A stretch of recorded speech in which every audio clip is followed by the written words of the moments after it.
My name is Lesley Tierra, and I started out in Michigan and then Ohio, outside of Cleveland.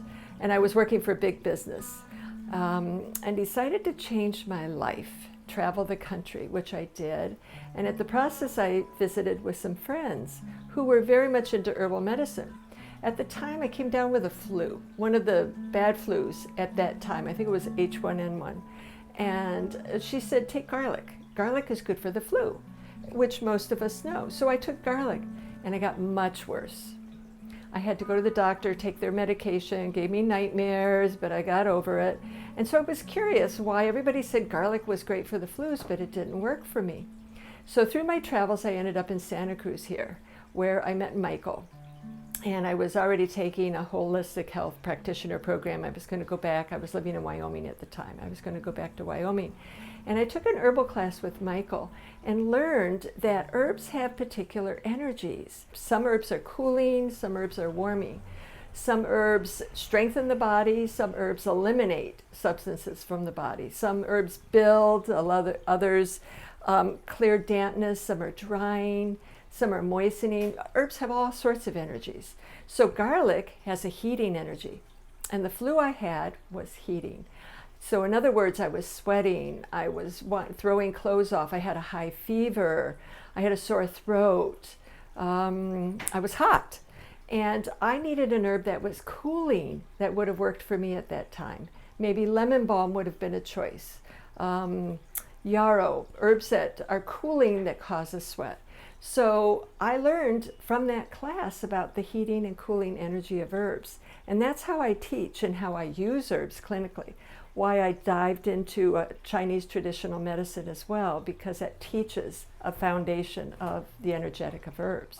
I did go back to Wyoming to visit a couple times, and we went to teach, but I never went back to live. Instead, here I am.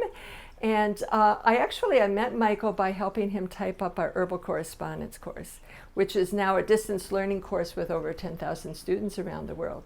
So if you can imagine, this is the old typewriters with carbon, this is the old days, 40 years ago, actually, this year. And it was amazing what I learned about herbs. And Michael's an herbal master. There's just no doubt about it. He knows so much. He retains it all. He experiments. He's still constantly making products, constantly investigating new herbs, trying new things on people. And he's the one who started our free herbal clinic. Maybe he talked about that, our free herbal clinic. And we've been doing that for about 5 years, serving that population, both here in Santa Cruz and now up in the San Lorenzo Valley area. So how can you top an herbal master? I mean, he really knows so much. He could just talk forever about everything and never touch the bottom of it. That's one of the things I love about herbs, is you can just keep talking and studying and learning. There's always more to learn about herbs. It's so much better than the side effects that many people experience from Western medication. And that's actually one of the things that drove me to herbs as well, is I had my own health condition that Western medicine couldn't deal with. In fact, I was told, go see a psychiatrist, which is what a lot of people are told still today if there's no answers for them. Herbal medicine, dietary therapy took care of it completely. And I'm very thankful for that, because otherwise I might have gone down the rabbit hole with all the medications that so many people experience today. Actually, my passion is about healing. So in other words, herbs are only part of what I work with people determining. I work absolutely, number one is diet. If you're not eating the right foods energetically, food also has energy as well as herbs. Heating, cooling, building, eliminating energy. So if you're not eating according to your body's needs, then absolutely you could get sick. And it doesn't have to do with being a specific dietary plan or routine. It has to do with which foods energetically are right for you. So that's number one. And a lot of times I don't even have to recommend herbs if people get their diet on track. That can take care of everything. So number two will be herbs, but then also lifestyle therapies are very important. And emotional work is very important, because we carry our emotions in our bodies, and they absolutely can help continue illness, lower immunity, progress whatever illness we do have. So that needs to be attended to as well. So really healing is my passion. Working with people on all levels is what I see as very important and key. So our clinic here, we have had, well, let's see. I should say that we worked in another clinic in the same block behind us, around the corner, for 40 years now. So we were in that one. We've been in this one 25, 28 years, perhaps at this point. And we have a couple other clinicians in acupuncturists who work here also. And we see the Santa Cruz community, or people come from the larger Bay Area. We have people from other countries who come, or sometimes phone consultations. And we practice all of our techniques. I also have a passion for the barefoot doctor technique. So using moxibustion, for instance, which is mugwort, aged mugwort, 7 to 10 to 14 years old, and doing cupping therapy, either fire or there's a modern technique, scraping, dermal hammer, those kinds of tools and techniques. So there's other, and then others beyond that that we use, as well as needles and herbs and lifestyle therapy and diet and so forth. I'm a California state and nationally licensed acupuncturist and herbalist. Yes, I've written several books. My first one came out, I believe, in 1994, and that was Herbs of Life. And then I wrote Healing with Chinese Herbs, and those both got put together into a book that I called Healing with Chinese Herbs, and that's the one that's still out and very available. Then I wrote a book for children. I always loved projects as a kid, and I feel that's the best way for children to learn, is by making things themselves. So that's called A Kid's Herb Book, and that has not only teaches 17 basic herbs, but also is loaded with projects, stories that I wrote, songs that Michael wrote, and ecology and flowers that can be eaten, and all sorts of things like that. And then I wrote another book about the other side of healing, which is called Metamorphosis. And it's a process people can learn to help heal on an emotional level, heal on a spiritual soul level, so that they clear out whatever is needed to be healed on those levels. And then Michael and I wrote a two volume set together.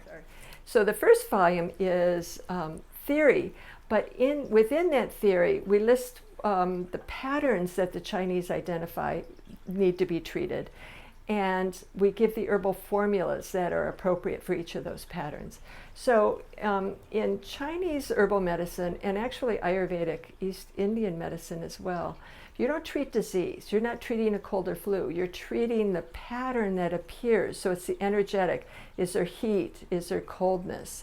Is there dampness? Is there dryness? That kind of these things. And is there too much of something? Is there weakness in some area? So those combinations of factors create patterns, and you treat those patterns with particular formulas. And those are all laid out in the first volume. And the second volume is Materia Medica and some of the formulas. We have this herbal distance learning courses I was telling you about, the East-West School of Planetary Herbology. And we have always given seminars for this because it's important people have some hands-on experience where we can really dive in, teach people how to look at tongues and identify patterns on the tongues, feel pulses and identify patterns from the pulses, make things, learn some body therapies and so forth, as well as study the herbs themselves. So we have taught seminars throughout the world since the early 80s, and then we started in the early 90s holding our own seminars locally in the greater Santa Cruz area. It's a week-long course at this point for the last, I'd say almost 20 years, maybe 30. It's been a week-long near the end of April, or sometime in April that we've held it. And we've had people from all over the world come to these seminars, which can be really fun to learn about different cultures. And as a result, we have gone and taught some of those places too. We used to have a European branch that was in the UK, and we'd go to England every year for 10 years and teach there. And then when the EU occurred, they had to change some of their policies, and one of which was to have separate schools for each tradition. And we, of course, are a school that blends traditions, Western, Ayurvedic, and traditional Chinese. So that's a different story. But when we teach herbs, we use the foundation, the theoretical foundation of traditional Chinese medicine, but we use herbs from around the world. So it could be Western, Chinese, Ayurvedic, Middle Eastern, South American, African. They could be herbs from anywhere. And that's one of the things we love about this approach, is you can learn the principles and apply them to any herb anywhere in the world, and learn how to use that herb, even though it's not so well known. And then, of course, we're learning from these various cultures and traditions, and creating a tradition that will last for a long time as a result. Actually, we have, at this point, we have what we call a home herbalist course, and this is an online course that anybody can take. There's some videos involved, there's some self-testing involved. Then we have what we call it our professional course, but it can be taken on any level someone wants. You can just use it for home use, you can use it for community applications, but if you want to go and become a practitioner yourself, then we have a little bit more arduous requirements for that. There's a few other adjunct courses that one must take. You have to attend all the seminars. There's guided case studies that occur on site and remotely, and then there's some mentoring that occurs as well. And many of our students are now industry leaders and have their own courses or their own books out, their own businesses, and are teaching their own students. And then many of our students are professionals in the field in other ways. So it's very exciting to see the growth that occurs. And some of them in areas where there's certain types of acupuncture that don't really teach herbs, so they actually can work with those acupuncture schools as herbalists.